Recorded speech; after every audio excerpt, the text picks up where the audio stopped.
नमस्कार दोस्तों, आपका मेरे YouTube चैनल भक्ति ज्ञान त्योहार में स्वागत है। आज मैं आपको एक बहुत ही सुंदर कहानी सुनाने जा रही हूँ। किसी नगर में एक सेठ रहते थे। वो सेठ बहुत ही धार्मिक प्रवृत्ति के थे। सेठ हमेशा पूजा पाठ में व्यस्त रहते थे। उनके लिए पूजा पाठ ही सब कुछ था। उनके अनुसार किसी नास्तिक को कभी कुछ नहीं प्राप्त हो सकता, ये उनका मानना था। उनके लिए तरक्की सिर्फ उसे मिलती है जो भगवान को खुश करता है। इसलिए वो काफी पूजा पाठ करते थे। उनकी पत्नी भी धार्मिक प्रवृत्ति की थी। उनका एक बेटा भी था जो विवाह योग्य था। अब सेठ सेठानी को अपने बेटे की शादी की चिंता सताने लगी। थोड़े दिन बाद सेठ ने अपने बेटे के लिए लड़की देखना शुरू कर दिया।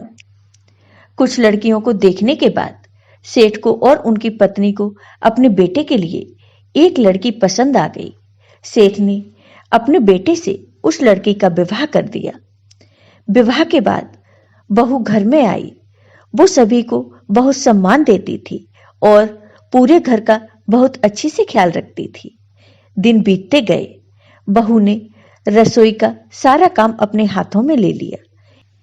एक बिल्ली थी जो कि हर रोज रसोई घर से सारा दूध पी जाती थी और रखे खाने को भी जूठा कर देती थी। बहू उस बिल्ली से बहुत परेशान रहती थी। उसने काफी दिनों तक बिल्ली की इस हरकत को बर्दाश्त किया, लेकिन एक दिन बहू बहुत परेशान हो गई और रोज रोज बिल्ली की इस आदत से उससे चिढ़ने लगी। उसे बिल्ली पर बहुत गुस्सा आता था। एक दिन उसने निश्चय किया कि वे बिल्ली को डरा के भगा देगी, जिससे वो कभी वापस नहीं आएगी। रोजाना की तरह बिल्ली रसोई में दूध पीने और मलाई खाने आई। बहू को चिढ़ तो थी ही। उसने जैसे ही बिल्ली को देखा कि वो दूध पी रही है तो वह आग बबूला हो उठी। बहू के हाथ में बेलन था तो उसने गुस्से में उस बेलन को बिल्ली की तरफ फेंक दिया। बहू का भी निशाना चूका नहीं और बेलन सीधा बिल्ली के जाकर लगा। बिल्ली बड़ी जोर से एक बार चिल्लाई और फिर एकदम चुप हो गई। बिल्ली की आवाज सुनकर सास बाहर आई और बिल्ली को जमीन पर पड़ा देख वो डर गई और बहू से सवाल करने लगी। बहू ने सास को सारी बात बता दी। बहू के हाथों से चले बेलन से सभी को लगा कि बिल्ली मर गई, क्योंकि वो जमीन पर पड़ी ही रही, वहां से हिलडुल नहीं रही थी। तभी सभी को लगा कि बिल्ली मर गई। सभी कहने लगे, बहू के हाथों बिल्ली की मौत हो गई। बहू के सर पर बिल्ली की हत्या का दोष लग गया।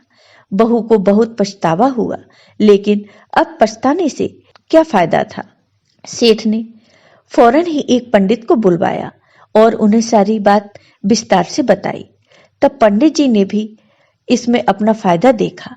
पंडित ने कहा, ठीक है, मैं बहू के सर से बिल्ली की हत्या का दोष हटा दूंगा। उसके लिए पूजा करनी होगी। सेठ तो पहले से ही धार्मिक थे और बहू के सर से दोष हटाने के लिए उन्होंने सभी पूजा पाठ करने की अनुमति दे दी। पंडित ने घर में पूजा की। थोड़ी देर बाद पंडित जी ने कहा, अब बिल्ली को तौलिए और उसका वजन नापिए। ये सब सुनकर सब लोग हैरान हो गए। सबने पंडित जी से पूछा कि ये क्यों, इसकी क्या जरूरत है। तब पंडित जी ने सभी को बताया कि जितने वजन की बिल्ली थी, आपको उतने ही वजन की सोने की बिल्ली दान करनी होगी। यह सब सुनकर सब चौंक गए। बिल्ली का वजन देखने में काफी था। सभी परेशान होने लगे कि अब उतने वजन की सोने की बिल्ली दान करनी पड़ेगी, तभी बहू के सर से दोष हटेगा।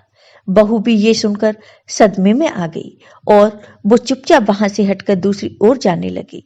बहू जब दूसरी ओर गई तो उसकी नजर वहां पड़ी जहां पर बिल्ली मरी पड़ी थी। उस समय वहां बिल्ली नहीं थी, क्योंकि बहू के बेलन मारने से बिल्ली केवल बेहोश हुई थी, मरी नहीं थी। ये बात उसने जाकर सभी को बताई। तब उस सदमे से सभी बाहर आए और बहू ने फैसला किया कि आगे से वो अपने गुस्से पर नियंत्रण रखेगी और सोच समझकर काम करेगी। तो दोस्तों, कैसी लगी आपको ये कहानी कमेंट करके जरूर बताइए। साथ ही मेरे वीडियो को ज़्यादा से ज़्यादा शेयर करिए। धन्यवाद।